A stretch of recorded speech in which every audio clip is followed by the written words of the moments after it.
I've got the skipper, MSD. I suppose wherever you go, this is a common feature, MS. But you guys have done yourself no harm by a big margin, a victory like that.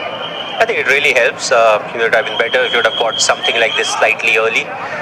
But still, never too late. I feel we had a perfect game today. I don't know how many times, we would have been in a position to say that we had a perfect game. So the batters did really well. This was one of those toss where you want to win the toss and you want to field first, but in the heart, you are also saying, okay, never mind if you lose the toss, because the last game also that we played, the ball actually stops a bit even in the second half, and I think it only gets better after the 13th, 14th over onwards, which means you still have to behave and bat a bit nicely. The batters gave us those extra few runs, whatever the par was, the way the openers batted, and after that everybody contributed a bit. So overall, runs on the board really helps, and then, making sure big hitters don't go after you, because it doesn't really matter if it's 200 or 210. Once they get going, you can't really save the game. Yeah, it seemed like you had perfect plans and the perfect bowlers too. Were you impressed with the way Simarjeet has been going for you? Well, yes. What I personally feel is both Simarjeet and Mukesh, they have taken time to mature, but that's the thing. It's different with every individual. There are some who are good right from the very first game. There are some who take a few games, whether it's 2, 3, 4, or it can be 7 or 10 games. But what is good to see that they have the capability.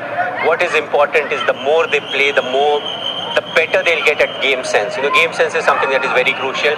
Yes, you have the talent, you have the variations, but ultimately it's reading, what is a good delivery to bowl, what is a good delivery not to bowl. And I feel often in T20 cricket, what's more important is to know what is not a good delivery to bowl, because that's what puts extra pressure on you if you go for runs, and that actually affects your confidence. Rolling back the years, MSD, second ball down the track. No, first ball was to see as to what really is happening, because it's something that I don't really like, going and straight away hitting, because when you go around 13th, 14th over onwards, if the bowl short or length, you can tap it down, see the pace of the wicket. But if it's only 12 deliveries left, so all your bats, they start going up, you're looking for a 6. So puts extra pressure on the batters, and I feel as a team that is something we have not done very well this season. If there's only 12 or 13 deliveries left, a few of us who are batting, if you can contribute like 2 ball 8 runs or 6 runs, and then if accumulate all of that, there's runs on the board. But what we have failed is you play a couple of deliveries, if you get out, you've scored like 4 runs of 2 deliveries or 3 deliveries, and doesn't really help the board. Ask you at the toss, can you salvage something with a victory like that, and also maybe 3 in 3?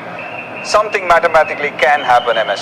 Well, one at a time is good enough. I'm not a big fan of maths. Even in school I was not good at maths. But you write your own fortune, and what is important is always have to be at your best.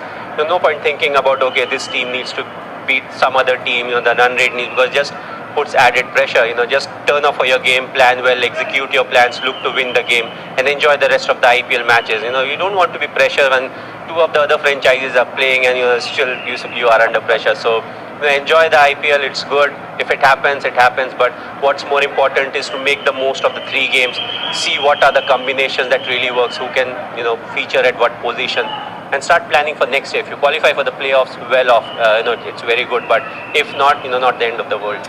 You've always been very good at keeping things very simple. Thanks for keeping it simple, and see you soon. Thanks, MS. Thanks. Thanks for the chat.